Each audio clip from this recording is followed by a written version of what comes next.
Selamat siang untuk kita semua. Yang terhormat, Suster Modesta Amsikan, selaku dosen pengasuh mata kuliah Katekese Umat, dan teman-teman sekalian. Perkenalkan, nama saya Aurelius Sanak. Saya mahasiswi semester 2B, Sekolah Tinggi Pastoral Santo Petrus Keuskupan Atambua. Pada kesempatan ini, saya akan memaparkan materi pengantar katekese umat. Katekese umat terbagi atas 3 bagian. Yang pertama, sejarah dan pengertian katekese umat. Yang kedua, tujuan katekese umat. Dan yang ketiga, proses katekese umat. Yang pertama, sejarah katekese umat. PKKI yang pertama tahun 1977 muncul gagasan katekese umat sebagai arah katekese di Indonesia masa kini. PKKI kedua tahun 1980 kembali ditegaskan gagasan katekese umat dari PKKI yang pertama agar lebih operasional. PKKI yang ketiga tahun 1984 pembinaan pembina katekese umat, dan yang keempat PKKI tahun 2004 masih berbicara tentang katekese umat juga. Pada sejarah katekese umat, PKKI yang kedua menghasilkan rumusan katekese umat yang terdiri dari 6 bagian hal pokok.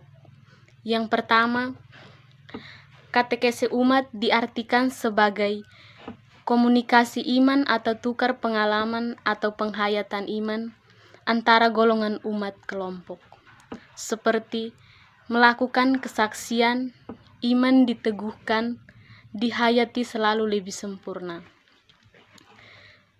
Yang kedua, dalam katekese umat, kita bersaksi tentang iman kita Yesus Kristus, pengantar Allah yang bersabda kepada kita, dan pengantara kita menanggapi sabda Allah. Yang ketiga, yang berkatekesi adalah umat Kristus, menjadi pola kehidupan kelompok, baik di kelompok basis, sekolah maupun perguruan tinggi. Yang keempat, dalam katekese yang menjemaat ini, pemimpin katekese bertindak terutama sebagai pengarah dan pelancar. Yang kelima, katekese umat merupakan komunikasi iman dari peserta sebagai sesama dalam iman yang sederajat, yang saling bersaksi tentang iman mereka. Ada beberapa hal yang perlu didukung. Yang pertama, sikap saling menghargai dan saling mendengarkan, dan suasana perlu keterbukaan.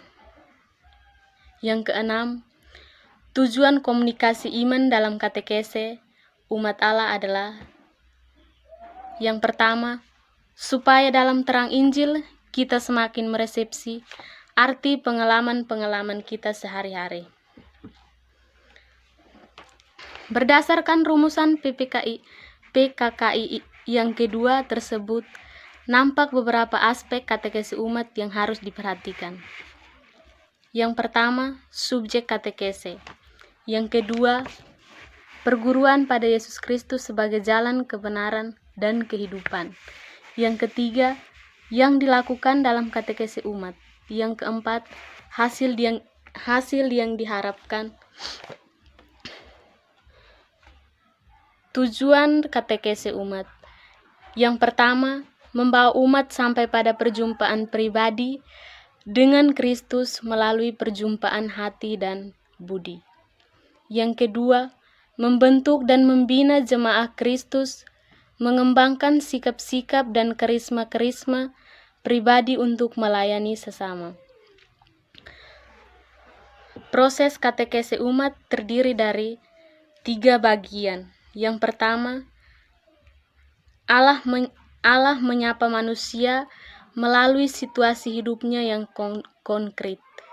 Yang kedua, menyadari dan merefleksikan situasi yang telah dianalisis dalam terang sabda Allah.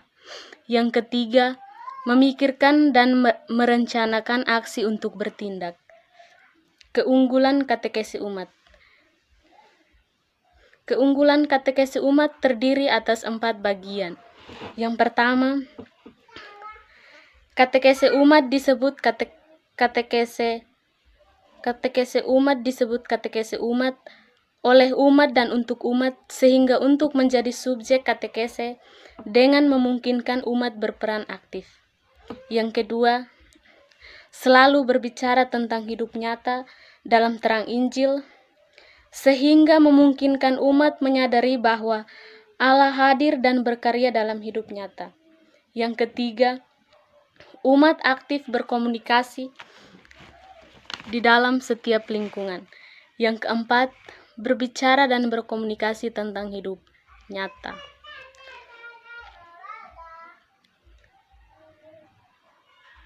Sekian hasil yang saya paparkan. Atas perhatian diucapkan limpah terima kasih. Selamat siang untuk kita semua.